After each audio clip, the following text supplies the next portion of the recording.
মৃত্যুর দৌড় করাতে গিয়েও কিভাবে বেঁচে ফিরতে হয় সেটা এই পাখিদের থেকে শিখতে হবে। কেননা এই পাখিটাকে দেখো, এর নাম হচ্ছে ঈগল। খোলা আকাশের মধ্যে রাজ করে থাকে এই পাখিটি। তবে 40 বছর বয়সের পর ঈগলের নখ খুবই বড় বড় হয়ে যায় আর ডানা তখন খুব ভারী হয়ে আসে।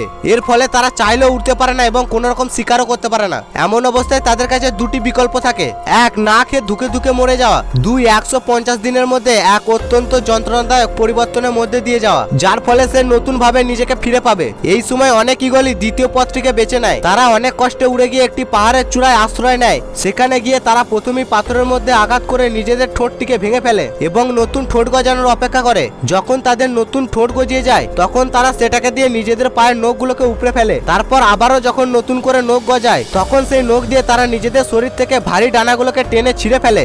এরপর 5 থেকে 6 মাসের অসহ্য যন্ত্রণা সহ্য করার পর নতুন ডানা, নতুন নখ আর ধারালো ঠোঁট নিয়ে বেরিয়ে পড়ে শিকারের খোঁজে। এইভাবেই তারা নিজেদের জীবনের আয়ুকে বাড়িয়ে নিয়ে 70 বছর পর্যন্ত বেঁচে থাকে।